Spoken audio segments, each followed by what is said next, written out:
Apresentamos ele, que é natural de São Paulo e reside em Salvador, Bahia, desde 1990. Especialista em terapia junguiana, presta atendimento individual e trabalha com grupos terapêuticos. Palestrante e trabalhador espírita, em conjunto com sua esposa Iris Sinotti, apresenta na TV do Conselho Espírita Internacional o estudo da série psicológica de Joana de Ângeles, a partir do trabalho desenvolvido no Centro Espírita Caminho da Redenção, na Mansão do Caminho. Obras fundadas e dirigidas pelo médium Divaldo Franco. Participa também da coordenação do programa Encontro com Divaldo, apresentado na mesma emissora. Cláudio Sinotti, a quem passamos a palavra para proferir a palestra O Céu e o Inferno como Estados da Alma. Os aplausos de vocês, por favor.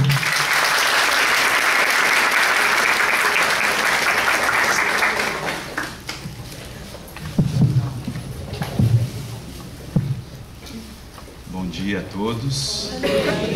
Prazer estar aqui dando sequência a esse tributo a Kardec, a importância da gente retornar ao pensamento da codificação e perceber de que forma esses princípios podem nos auxiliar nesses dias tão desafiadores.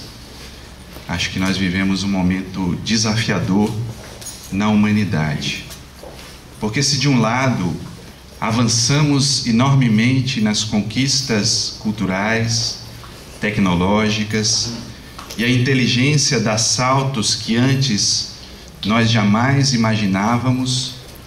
Por outro lado, os desafios sociais, os desafios do comportamento humano se mostram imensos. Não é possível que já nesse contexto de desenvolvimento tenhamos ainda a violência, o desamor, o abandono, as guerras que se manifestam de maneira tão intensa no mundo da atualidade. E nós nos perguntamos, quem são os responsáveis? Quem é o responsável por esse estado de coisas que se manifesta no mundo atual? E aí, quando nós começamos a pensar nos culpados, logo vêm as figuras dos governantes, das grandes instituições, e nós atiramos pedras em todos aqueles que mostram no contexto coletivo alguma ação que julgamos inadequada. Mas, se somos parte dessa totalidade, cada um de nós também tem sua parcela de responsabilidade na construção do mundo em que vivemos. E a partir desse contexto percebemos que o céu e o inferno estão bem próximos de nós. Viver na paradisíaca felicidade ou no inferno das próprias emoções é o desafio que o ser humano enfrenta no seu dia a dia, enfrenta no seu cotidiano. E vem a pergunta inicial: em qual das polaridades nós nos encontramos? Porque às vezes passamos de um estado para o outro sem nos darmos conta. Ao enfrentar um desafio, ao nos depararmos em determinada circunstância existencial, alternamos a nossa vivência psíquica e saímos de um estado de céu para um estado de inferno, de um momento para o outro. Isso nos traz a certeza de que, apesar dos avanços da humanidade, ainda não somos senhores da nossa própria alma, porque nos desconhecemos em essência. Ainda não conseguimos administrar os recursos de que somos portadores. Ainda não sabemos impulsionar as faculdades e habilidades que dispomos para conquistar uma harmonia individual que se transforme também numa harmonia coletiva, numa vida mais pulsante, mais intensa, mais profunda do ser humano. E continuamos vivendo os nossos estados infernais dentro do nosso próprio mundo. Quando Allan Kardec escreveu o céu e o inferno, que agora completam 150 anos, ele tinha em mente desmistificar tudo o que havia sido criado pelas religiões ancestrais, todas as teorias fantasiosas que davam conta de que haveria um céu ou um inferno, e esse inferno seria eterno. Porque, de certa forma, isso já participava do inconsciente de todos os povos. Todas as civilizações acreditavam que no pós-morte enfrentaríamos o resultado das nossas próprias ações na Terra. Conforme fosse a nossa existência, encontraríamos a vida no além. E é assim que encontramos a rica mitologia egípcia no julgamento de Osíris. Como se pode ver na figura, não sei se fica clara para todos, existe uma balança no centro. Essa balança, na concepção mitológica egípcia, servia para o seguinte: de um lado seria colocado o coração daquele que acabava de morrer. Do outro lado da balança seria colocada uma pena de avestruz. Se o coração fosse mais pesado que a pena, a pessoa estaria condenada. Quando eu vi isso, eu quis logo saber qual era o peso da pena de avestruz, para saber se a coisa andava bem, né, para o nosso lado. Mas além disso, ele, aquele que acabava de morrer, deveria responder 42 questionamentos que diziam respeito a várias circunstâncias existenciais. E no livro dos mortos dos egípcios, nós encontramos alguns desses postulados. Não causei sofrimento aos homens. Não empreguei violência contra os meus parentes. Não substituí a justiça pela injustiça. Não trabalhei meu proveito em excesso. Não matei e não mandei matar. Esses eram apenas alguns dos questionamentos que já começam a preocupar a gente. Porque quando a gente vê não causei sofrimento aos homens, a gente se pergunta quantas vezes eu causei sofrimento ao outro com as minhas atitudes, com a minha forma impulsiva de ser. Quantas vezes eu fui violento dentro do seio familiar? E um amigo logo me perguntou: cunhado é parente também, considerado da família? Ele ficou preocupado, né, dentro desse contexto. Mas claro que isso serve como símbolo dessa crença que vai sendo colocada de que nós somos responsáveis pelos nossos atos. De que a vida prossegue, seja nos mundos felizes, seja nos mundos infelizes, onde teremos que dar conta de tudo aquilo que praticamos, de que teremos que dar conta das nossas escolhas. E depois da mitologia egípcia, nós encontramos também na mitologia grega a figura de Caronte, o barqueiro que conduzia os mortos para o reino de Hades. De acordo com as tradições gregas, a gente, quando o morto era sepultado, ele deveria carregar consigo uma moeda. Colocavam uma moeda para que ele pagasse o trânsito, o trajeto do barqueiro Caronte, pois a alma iria adentrar-se pelo Hades. Lá ela teria o seu julgamento. Ou iria para o Érebo, para o Tártaro, que são instâncias intermediárias, ou para os campos elíseos, os campos felizes. E ficamos nos perguntando se já estaríamos prontos para fazer a travessia de Caronte. O que os gregos queriam determinar e mostrar de forma simbólica também, ao lado da própria imagem do Egito, é que a gente prossegue a vida em uma outra dimensão. E nessa outra dimensão, vamos dando conta de tudo aquilo que fizemos em vida. Se a nossa vida estava pautada na ética, na maneira nobre, na maneira íntegra de ser, não há por que temer a travessia da barca de Caronte. Mas se os nossos atos foram temerários, se as nossas escolhas foram escolhas infelizes, a gente deveria temer o reino de Hades ou do Tártaro, e nos quais as figuras mitológicas ficaram muitas vezes aprisionadas. E pegando essa imagem da mitologia grega, o poeta romano Virgílio, em 19 a.C., irá escrever um belo épico, a Eneida, que narra a trajetória de Enéas depois da guerra de Troia. E Enéas iria contar as suas aventuras. E em determinado momento da trajetória, ele traz uma frase que diz o seguinte: todos sofremos em nossos manes, manes quer dizer alma, os merecidos castigos, e em seguida somos enviados para o vasto Elísio, e são poucos os que ocupam estes prados alegres.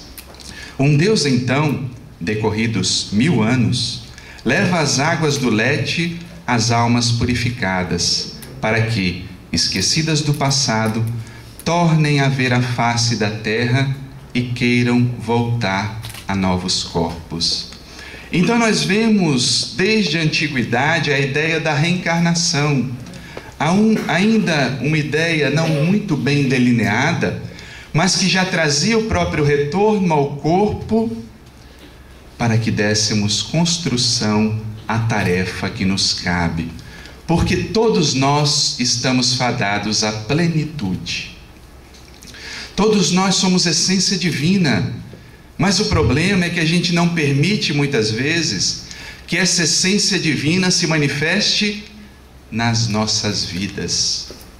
E nos tornamos experts em dar desculpas porque não fazemos o que deveríamos fazer. Porque não agimos da forma como deveríamos agir. Porque não fazemos as escolhas adequadas como deveríamos fazer, dado o conhecimento de que já dispomos. E mesmo dispondo de um conhecimento avançado, nos perdemos na trajetória existencial. E em algum momento parece que a gente se desvia do caminho que deveria trilhar. Se desvia da jornada que deveria fazer, não em busca do sucesso externo, mas ao encontro consigo mesmo, porque esse é o grande desafio. Encontrar-se consigo mesmo. Encontrar a essência de que somos. Dante Alighieri, ele admirava muito Virgílio, tanto que Virgílio aparece conduzindo na Divina Comédia, obra na qual ele narra todas as circunstâncias mitológicas que cercavam o céu e o inferno. E é interessante que no começo da Divina Comédia, Dante diz o seguinte: no meio do caminho da vida, eu me encontrava perdido numa selva escura.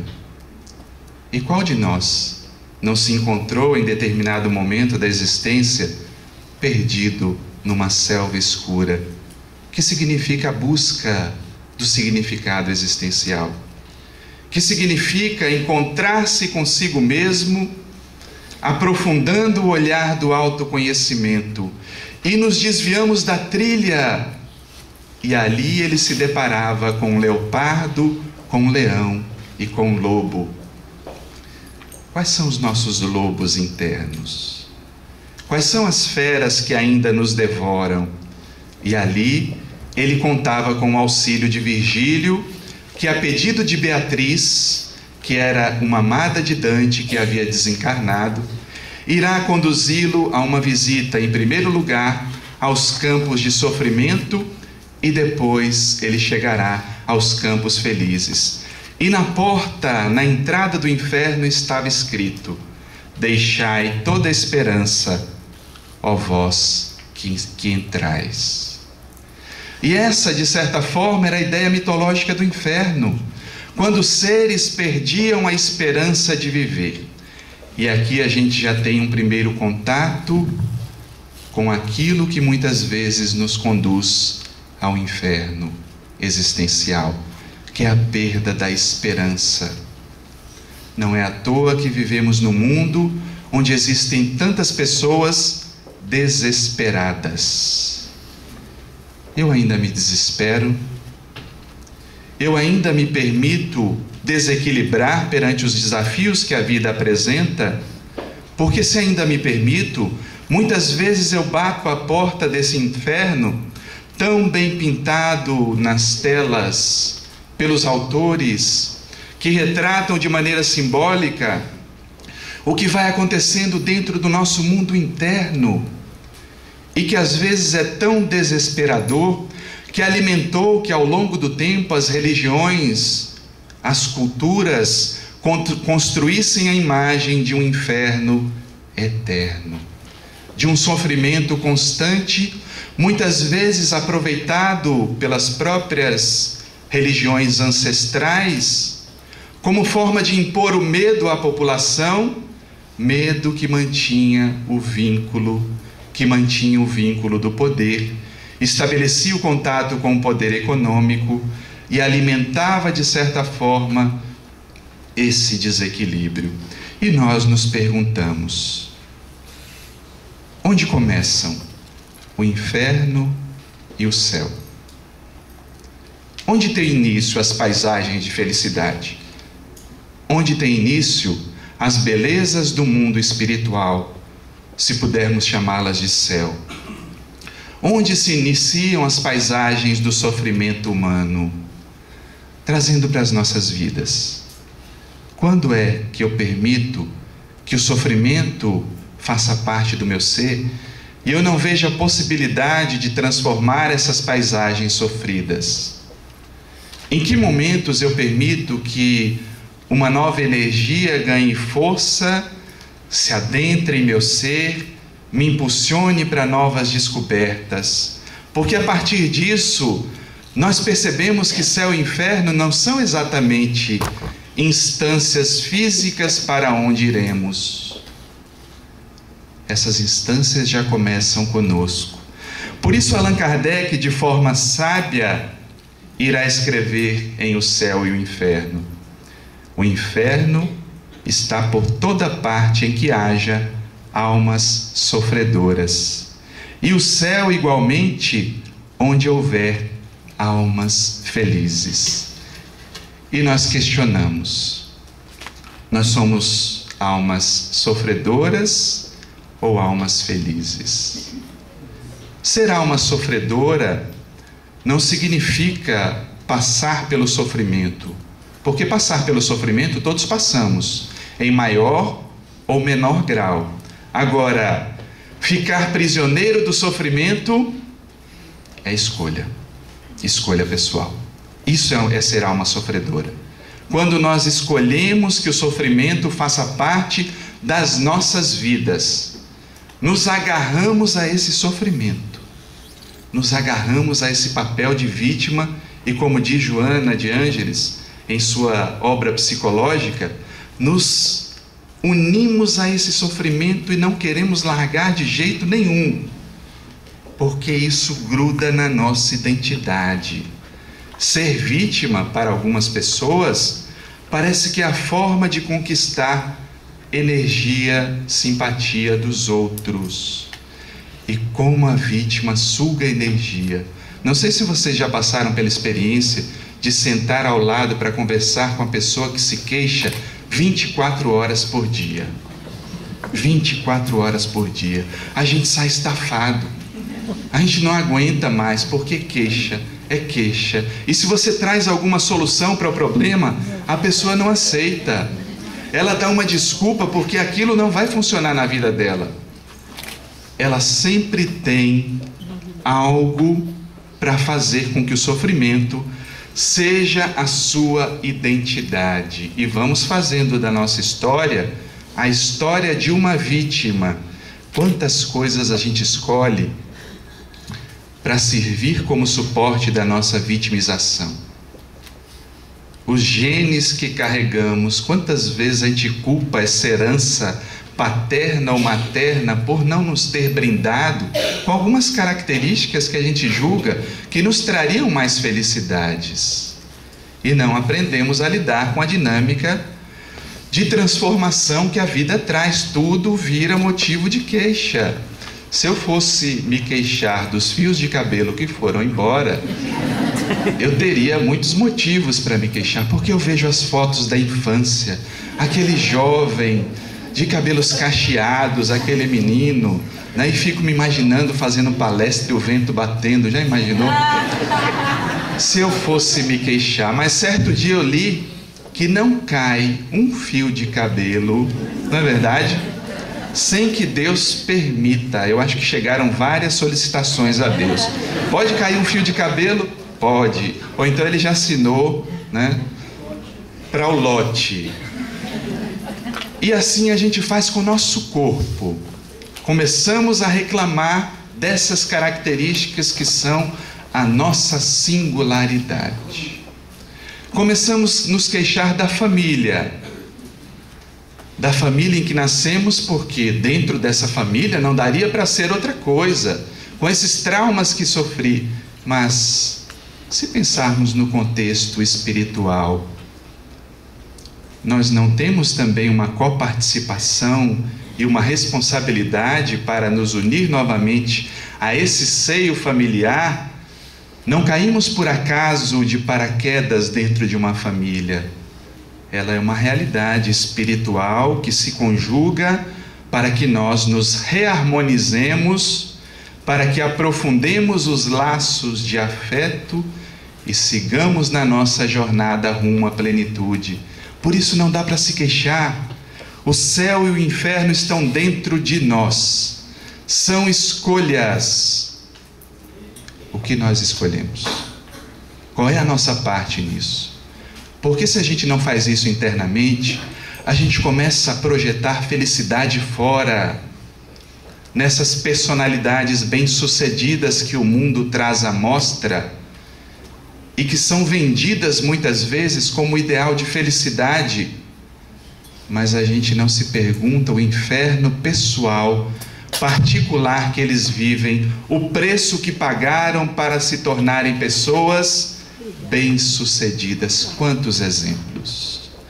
Quando nós vemos a figura de Robin Williams, que fascinou tantos, quantos filmes belos, que alma que podia trazer à tona características de mobilização, de humor, de sensibilização.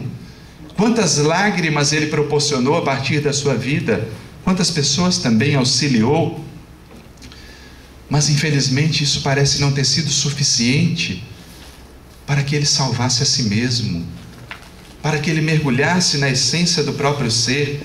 Vemos na fala de um dos seus personagens em Sociedade dos Poetas Mortos: Carpe diem, aproveitem o dia, meninos, façam de suas vidas uma coisa extraordinária.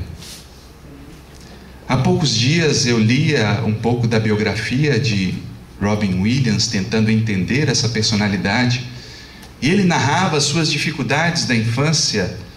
Teve uma família que lhe proporcionou recursos financeiros, mas ao mesmo tempo isso foi ao custo do abandono da presença. Os pais não eram figuras tão presentes, e aquele menino passou a se defender da forma como acreditava que podia se defender.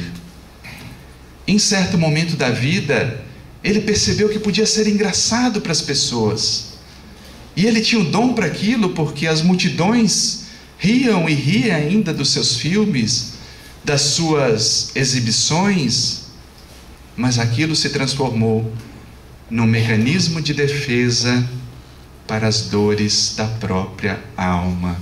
Enquanto ele fazia a alegria de muitos, em seu psiquismo interno, em sua alma, ele vivia o estado do inferno.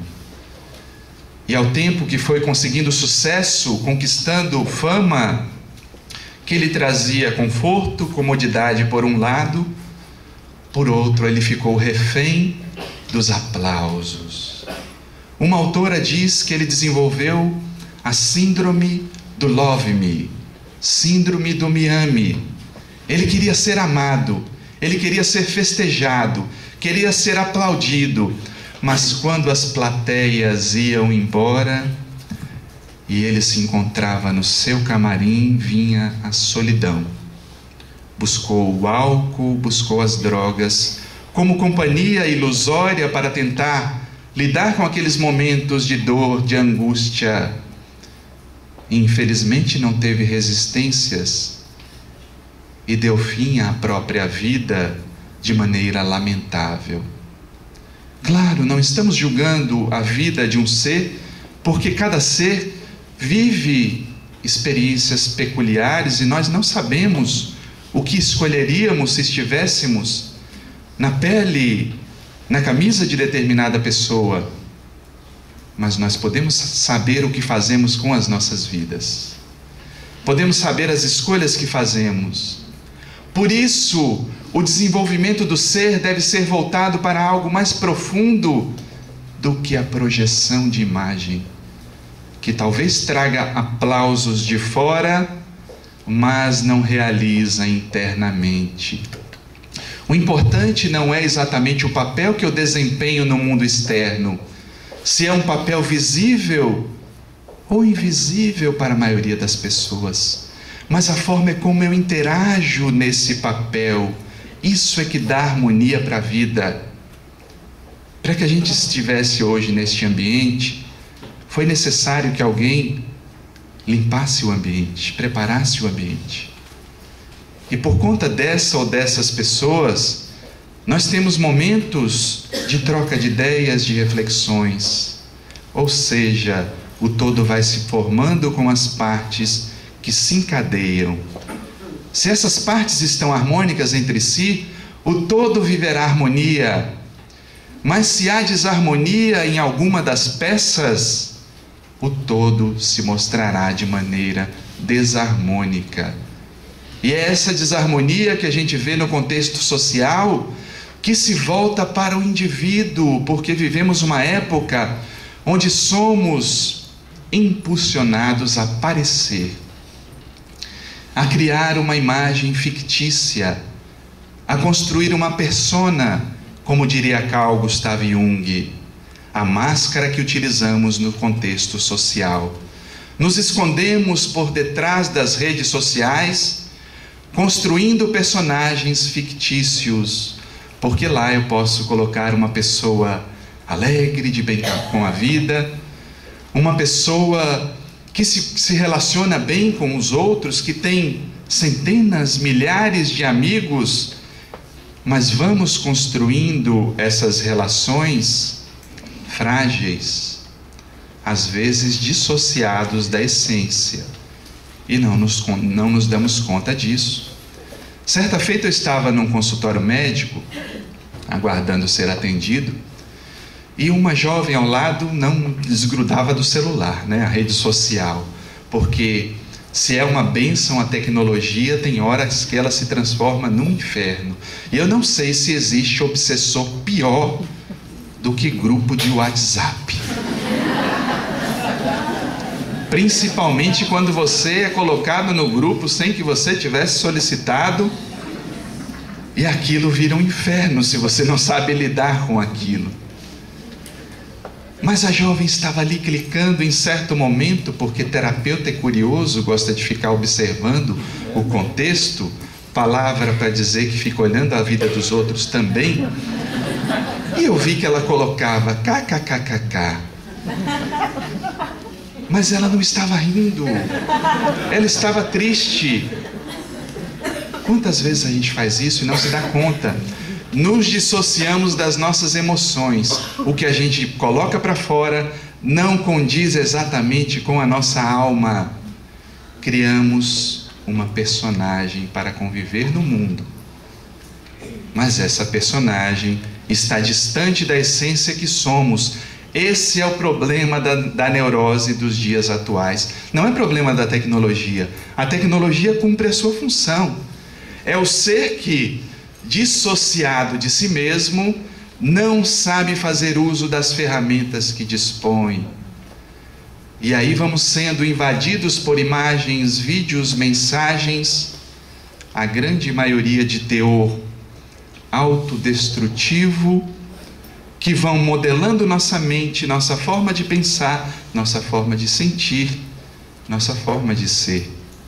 E a gente não se questiona, não se dá conta de, como o colega falou anteriormente, do livre-arbítrio que dispomos para fazer as nossas escolhas no dia a dia.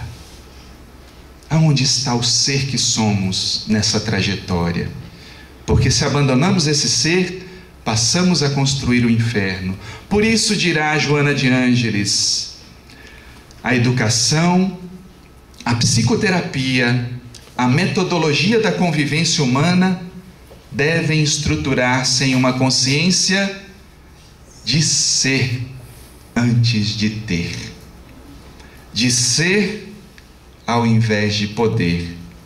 De ser, embora sem a preocupação de parecer. Quanta sabedoria em breves linhas.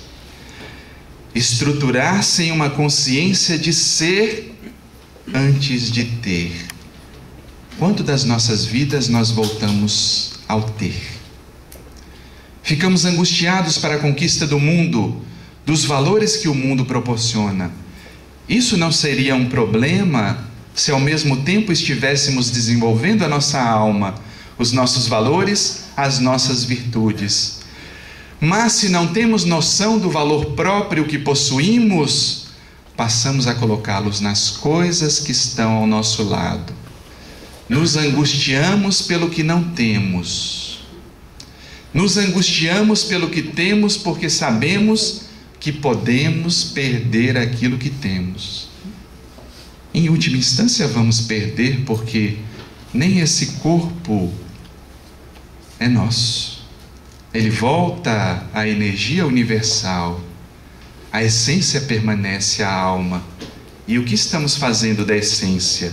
Estamos buscando uma estrutura de poder?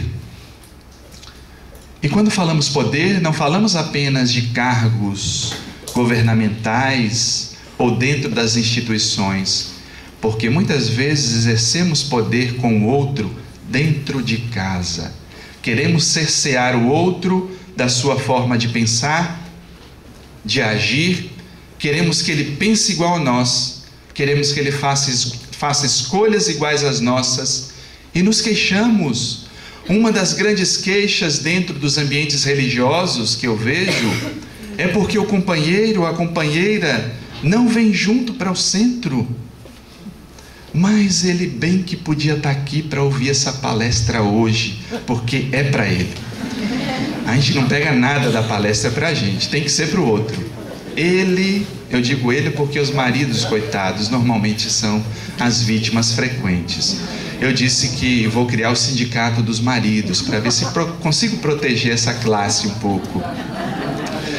Mas a gente se queixa porque o outro não fez a escolha que nós fizemos.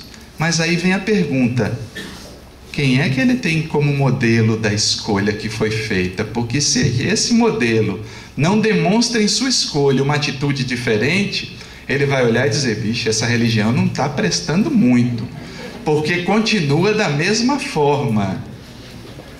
E aí nós vemos que as relações de poder vão participando da nossa vida em todas as instâncias.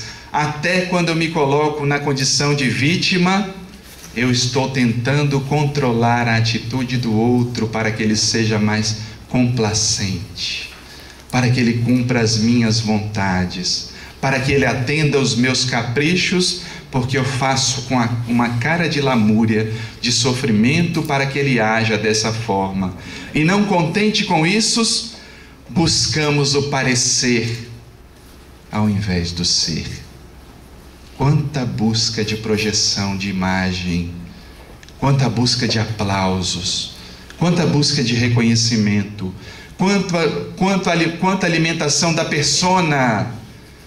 Porque se estamos ocupados em alimentar o nosso ser, não importa muito se o outro me vê de uma forma diminuída, porque eu sei o meu valor. E em última instância, somos todos filhos de Deus. Somos essência divina. A plenitude é a meta de todos. Então temos que nos esforçar para conquistar esse céu, mesmo que a nossa vida pareça um inferno. Mesmo que as circunstâncias externas sejam desafiadoras. E a vida coloca desafios na nossa vida, não para nos punir, mas para nos impulsionar à transformação, para construirmos novas lentes de ver a vida. Recentemente, eu vi um documentário a respeito do Holocausto. E esse documentário trazia a trajetória de algumas pessoas que passaram pelas experiências dolorosas dos campos de concentração. As pessoas não responderam da mesma forma àquela experiência. Algumas trazem as suas marcas até hoje, nelas, nos filhos, nos netos, nas gerações. Algumas escolheram ficarem reféns do sofrimento. Não que menosprezemos de forma alguma esse sofrimento, mas outros, mesmo tendo vivido aquela experiência, decidiram aproveitar aquele contexto para crescer, para desenvolver um novo olhar sobre a vida, para dizer: eles podem ter feito isso com meu corpo, mas jamais aprisionarão minha alma, porque isso é escolha própria. Dentre esses exemplos, encontramos a figura extraordinária de Viktor Frankl, que, criando a logoterapia, a terapia da busca do sentido existencial, irá dizer: a vida humana tem sentido sempre e em todas as circunstâncias. E esse infinito significado da existência também abrange sofrimento, morte e aflição. Ele viveu os horrores da guerra e, por sua descendência judaica, foi levado aos campos de concentração. Quando Hitler invadiu a Áustria, sua esposa, seus familiares foram assassinados nas câmeras de gás. Ele poderia ter escolhido ser uma vítima desse processo, mas ele escolheu transcender e decidiu que a partir daquele momento a sua vida ganharia um sentido sublime. E ele buscava dar às pessoas um sentido para viver. A cada um dos seus pacientes, que às vezes desistia da vida, ele chegava: mas você deve ter algum motivo para viver. Um filho, um familiar, um desejo, um emprego, um sonho que ainda não tenha conquistado. Algum motivo deve haver. E impulsionava cada um a descobrir esse sentido. E tanto desenvolveu essa busca de sentido que certa feita lhe perguntaram: Viktor Frankl, você pede às pessoas que descubram o sentido das suas vidas, mas qual é o sentido da sua vida? Ele disse: o sentido da minha vida é proporcionar às pessoas que elas encontrem o sentido da existência delas. E que belo sentido da vida, quando você pode auxiliar um outro ser a descobrir-se, você vai se descobrindo também. Assim também fez a holandesa Et Hillesum, que também passou pelos campos de concentração e chegou à seguinte conclusão: quando uma pessoa tem vida interior significativa, o que ocorre no exterior não consegue roubar sua luz. Onde nós perdemos nossa luz? Onde nós deixamos que os outros levem as nossas luzes? Porque essa candeia não pode ficar embaixo do alqueire, como nos propôs o Mestre. Ela deve ser trazida à luz da consciência em cada momento das nossas vidas, por mais doloroso e desafiador que esses momentos possam parecer, existe uma saída. Existe um olhar diferente que talvez eu não tenha alcançado. Talvez minha percepção seja limitada e eu ainda me encontre em estado de sono da consciência e preciso despertar para a luz que existe interiormente. E não deixar que esses momentos de tragédia da humanidade, esses momentos de grave crise econômica, social, universal que vivemos, seja alimentado por nossas crises individuais. O que nós escolhemos quando o sofrimento bate à nossa porta? O que escolheríamos se tivéssemos passado pelas experiências do campo de concentração? Porque em Varsóvia, uma jovem também foi convidada a ter uma atitude. Ela poderia fazer escolhas. Ela nasceu no ano de 1910. E desde cedo conviveu com o seu pai. E o seu pai era médico. E o seu pai lhe dava belos exemplos de vida.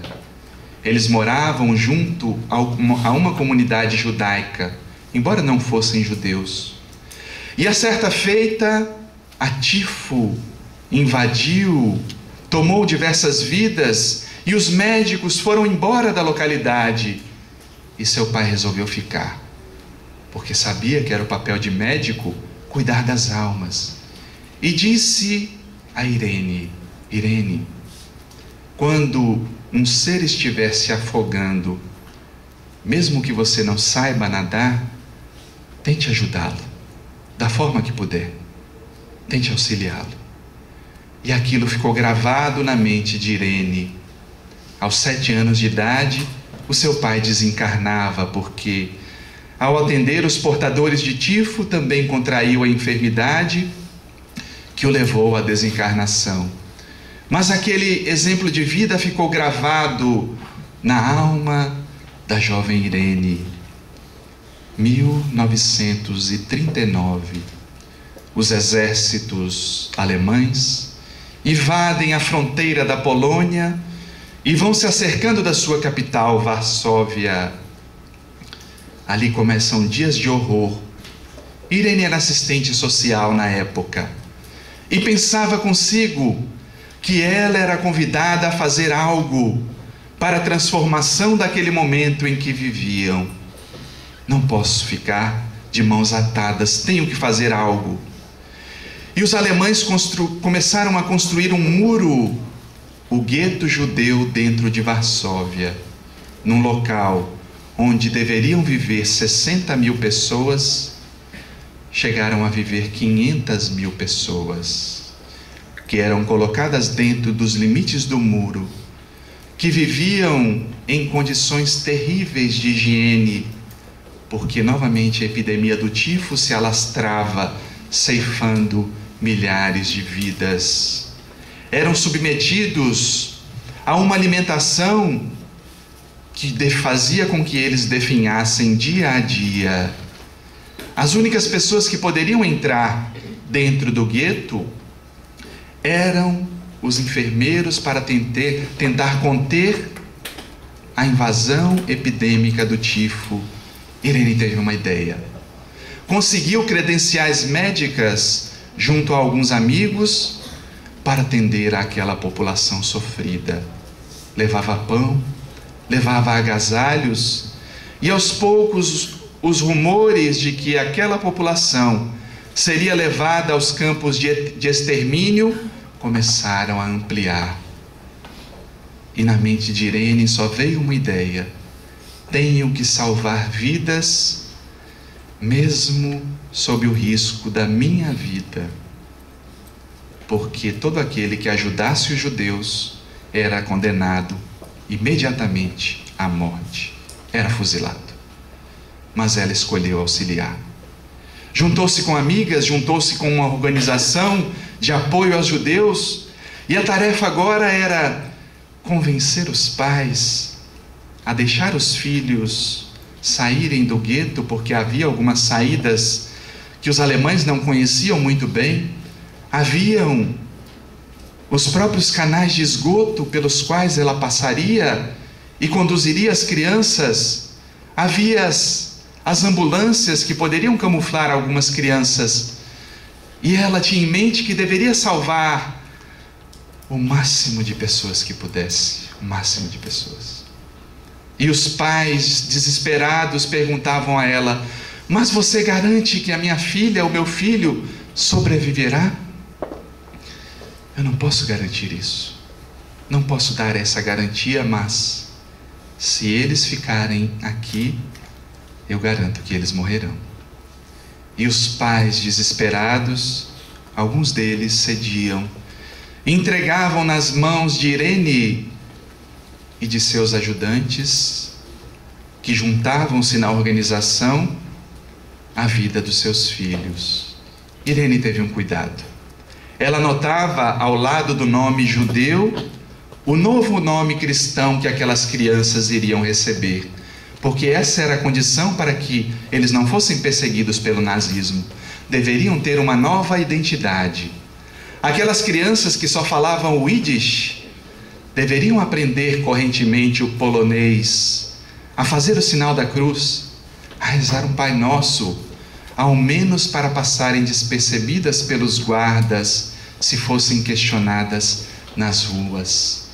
E rapidamente Irene mobilizou-se. Todas as noites, todos os dias, incansavelmente. Percorria os guetos, vestindo-se de enfermeira, convencendo as famílias, salvando vidas. No final da Segunda Guerra Mundial, contabilizavam-se 2.500 crianças salvas por Irene, por suas ajudantes, pela bravura de uma mulher que não temeu o inferno que se estabelecia, escolheu as paisagens da consciência tranquila, de fazer o que pode ser feito. A Gestapo estava no seu encalço e percebeu a movimentação de Irene, e ela foi aprisionada. Aprisionada, torturada, batiam-lhe nas mãos e nos pés, torturavam-no para que ela entregasse os componentes do grupo, e ela resolveu silenciar. Não iria entregar ninguém. Era uma escolha pessoal. Mesmo que isso custasse a sua morte. Depois de 3 meses de tortura, finalmente chegava o dia que parecia de ser o dia do fuzilamento. Seu nome foi chamado junto com outras companheiras. Mas a organização que a acolhia conseguiu, de certa forma, dar um incentivo financeiro a algum dos guardas, e a vida de Irene foi poupada sem que ela soubesse, sem que ela participasse daquilo. Ela queria morrer com as companheiras, mas ao mesmo tempo percebeu: se as circunstâncias fazem com que eu permaneça viva, eu darei um sentido a isso. E ela deu um sentido. Mesmo vivendo em cadeiras de roda por conta das torturas, ela seguiu buscando, depois da guerra, a identidade daquelas crianças para devolvê-las ao seio familiar inicial. Aquelas famílias que sobreviveram, algumas delas puderam ter seus filhos de volta por conta da bravura de uma mulher. Essa enfermeira notável, que dizia que ajudar cada dia alguém tem que ser uma necessidade que saia do coração. Uma necessidade que saia do coração. E aí estão algumas das fotos dos filhos e netos daqueles que puderam ser beneficiados pela generosidade de uma mulher que, vivendo numa época que poderia ser considerada o maior dos infernos, escolheu para si o reino dos céus da consciência livre. E é esse reino que nós somos convidados. Irene não recebeu os aplausos da multidão, porque depois da invasão alemã, logo a Polônia foi invadida pela União Soviética. E eles não permitiram que Irene fosse homenageada pelo próprio Estado de Israel no ano de 1965, quando ganhou o título de justa entre as nações. Ela continuava na sua vida singela de assistente social, mas com a alma nobre.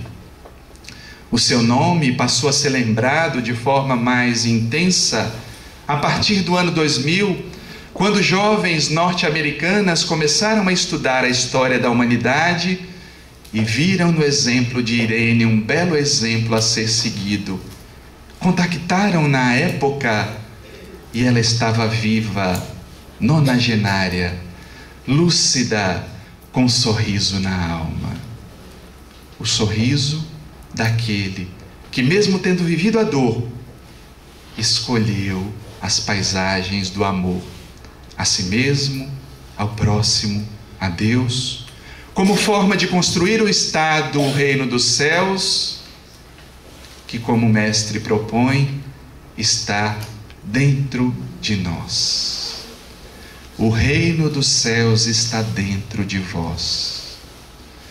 Mas por que será que, mesmo isso sendo verdade, sendo aceito por todos nós, todos os dias, todos os momentos, nós escolhemos nos afastar das paisagens deste reino de plenitude e vivermos a vida de almas sofredoras?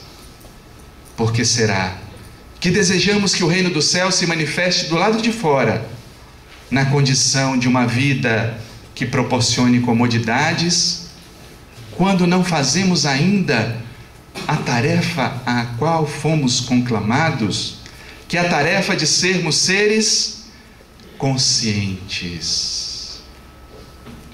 Quando Allan Kardec nos traz as recomendações de o céu e o inferno, que ora completam 150 anos de existência, rendemos graças ao codificador, porque não foram poucas noites que ele não pôde dormir, ou que teve poucas horas de descanso, porque durante o dia ele trabalhava, e à noite seguia prosseguindo nas investigações, nas pesquisas. Não pensemos que a vida de Kardec foi uma vida isenta de sofrimento, de dor, de abandono, de traição. Ele passou por tudo isso também. Mas ao mesmo tempo, ele escolhia as paisagens internas, e quando a situação se tornava densa, dirá ele em obras póstumas: em pensamento, eu me elevava às regiões superiores, em sintonia com os espíritos nobres, e dali auria as forças necessárias para construir um estado psíquico favorável para enfrentar os desafios que a vida apresenta em cada um. Portanto, minhas amigas e meus amigos, quando a balança de Osíris for pesar o nosso coração, que o nosso coração, simbolizando a nossa alma, esteja plena de virtudes, esteja plena de amorosidade, esteja plena de escolhas conscientes, para que possamos alçar os voos da alma, que não temamos a travessia da barca de Caronte, porque lá, no reino pós-vida, encontraremos o resultado das nossas próprias ações. Mas se porventura estivermos perdidos no caminho da nossa vida, como se encontrava Dante, sempre é tempo de retornar o nosso caminho, retornar à busca do equilíbrio, retornar à trajetória, porque mesmo que construam grades que cerquem o nosso corpo, jamais permitamos que encarcerem a nossa alma, a nossa essência. E quando fizermos isso, estaremos construindo dentro de nós o reino dos céus. Muito obrigado a todos vocês.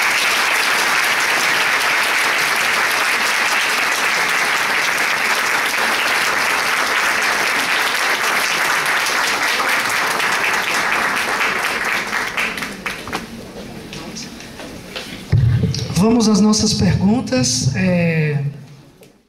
Na ótica da espiritualidade, o encarnado que pesquisou e ajudou a produzir a bomba atômica, o piloto que fez o lançamento sobre Hiroshima, o terrorista do Estado Islâmico que ceifa vidas com seus atentados e seus ideais religiosos políticos hoje.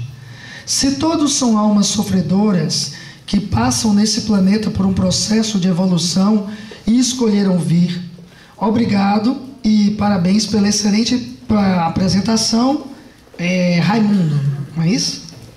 Para responder tudo a gente faz um seminário. Vamos por partes, né? Bom, quando traz a questão, por exemplo, da bomba atômica, o que mobilizava a construção da bomba atômica é o princípio da utilização da energia. O princípio de utilização da energia não é algo nobre, é algo que pode ser canalizado de forma nobre. O problema é a distorção de algo que pode impulsionar o ser.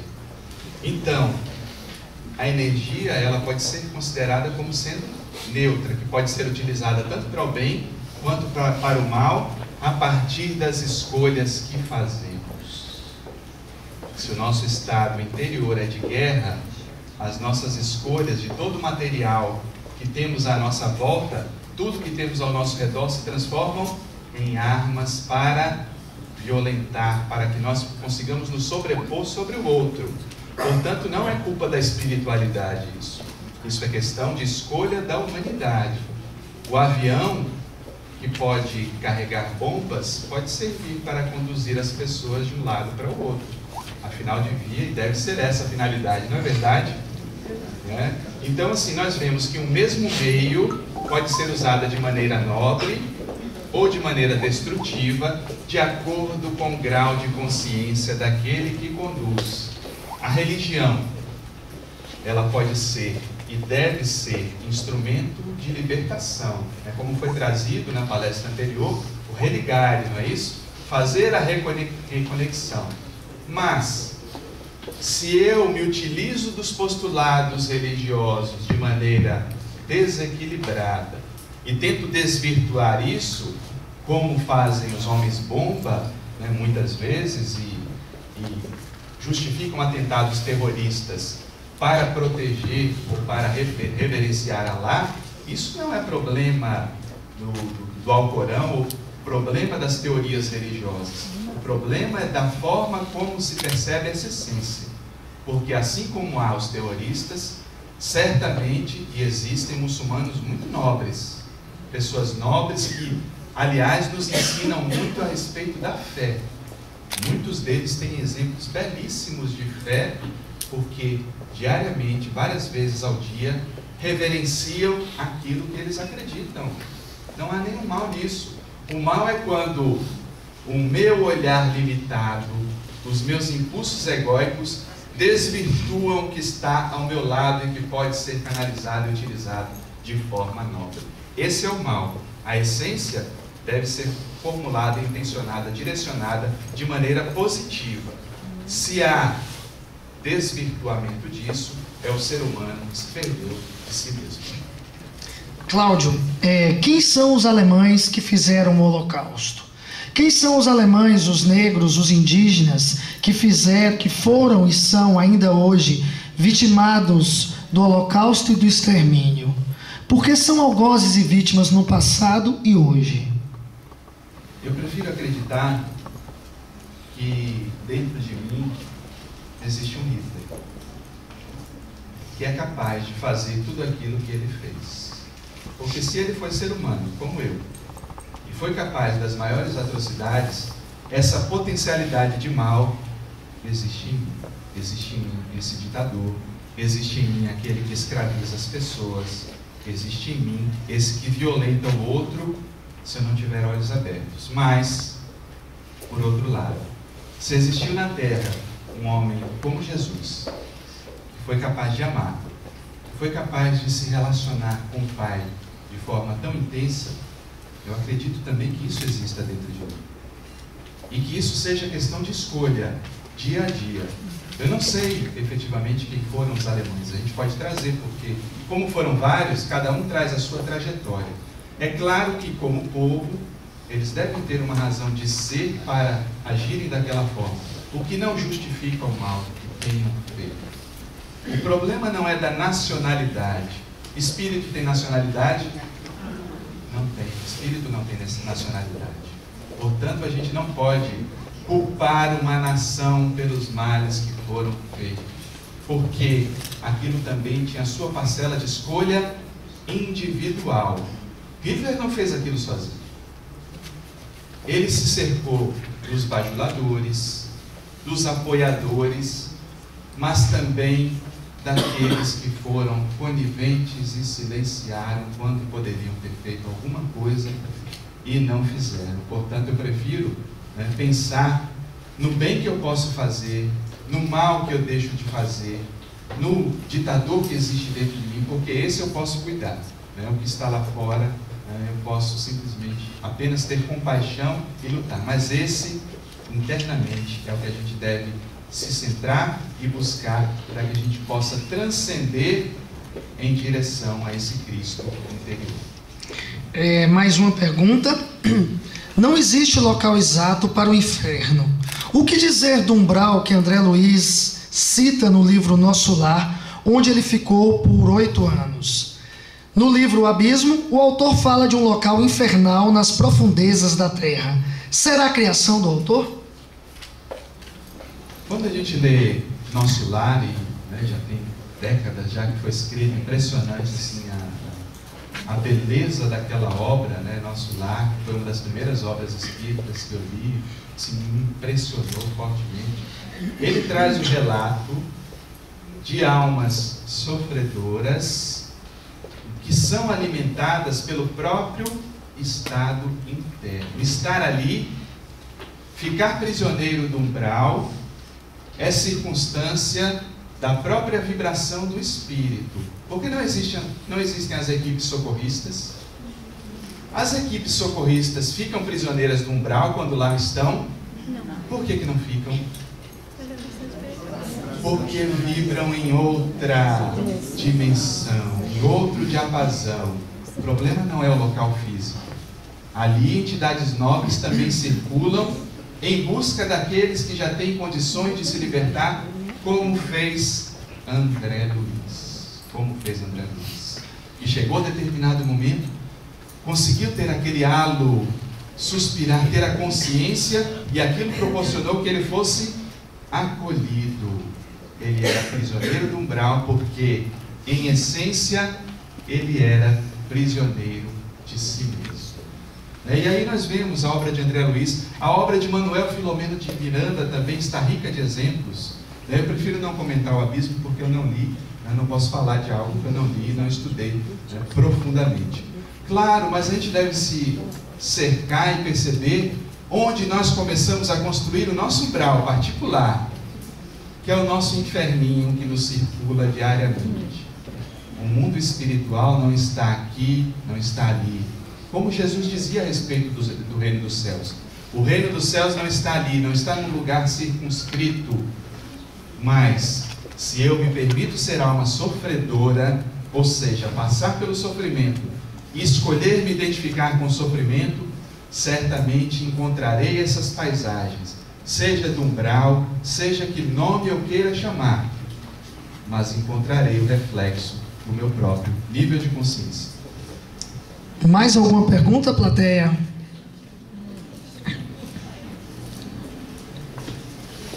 Bom, parece que não. Então, para agradecer essa excelente palestra esclarecedora, nós gostaríamos de convidar a nossa companheira de grupo, Jéssica Lobo, para que possa te entregar uma placa agradecendo e registrando a sua participação no nosso evento.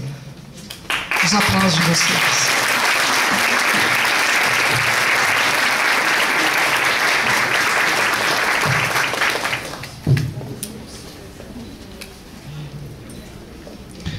Bom, gente, antes do nosso intervalo do almoço, eu gostaria de dar uns rápidos avisos. Eu queria convidar todos vocês a preencherem o nosso